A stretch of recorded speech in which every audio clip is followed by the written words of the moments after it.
تیسرا عمل یہ ہے، جو بندہ یہ چاہتا ہے میرا خاتمہ بالخیر ہو جائے، شکر ادا کرنا، جس سے آخری وقت میں انسان کو کلمہ نصیب ہو سکتا ہے کہ انسان اپنے ایمان پر اللہ کے حضور شکر ادا کرے۔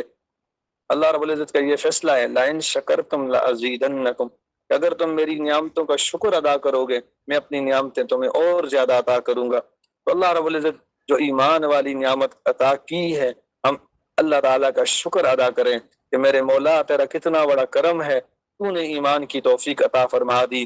جب ہم شکر ادا کریں گے تو اللہ رب العزت اس میں اور اضافہ فرمائیں گے۔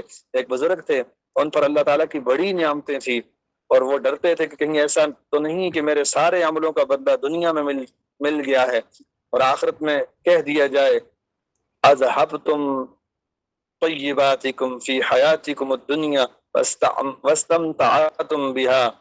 تو وہ کہتے تھے کہ بس مجھے دنیا میں یہ سب آسائشیں نہیں چاہیے، آخرت میں چاہیے، بدلہ آخرت میں چاہیے۔ جتنی اور نعمتیں ہوتی ہیں اتنا ڈرتے اور روتے۔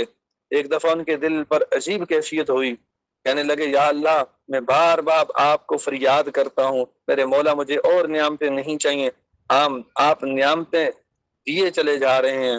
اللہ رب العزت نے دل میں الہام فرمایا، میرے پیارے میرے ہاں دستور ہے، جو بندہ نعمتوں کا شکر ادا کرتا ہے میں نعمتیں بڑھاتا ہوں، تو جب تک نعمت کا شکر ادا کرنا بند نہیں کرے گا میں تمہیں نعمتیں عطا کرنا کبھی نہیں بند کروں گا۔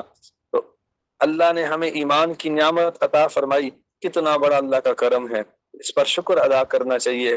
شکر ادا کرنے کا ایک بہترین کا نبی علیہ السلام نے بتایا اور دعا سکھائی۔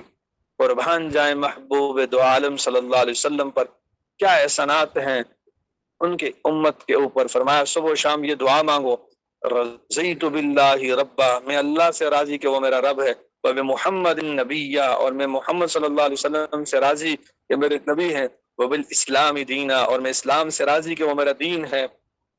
ہم خوشی کا اظہار اس پر کریں کہ اللہ کا شکر ادا کریں، اللہ اور نعمتیں ہمیں دیں گے۔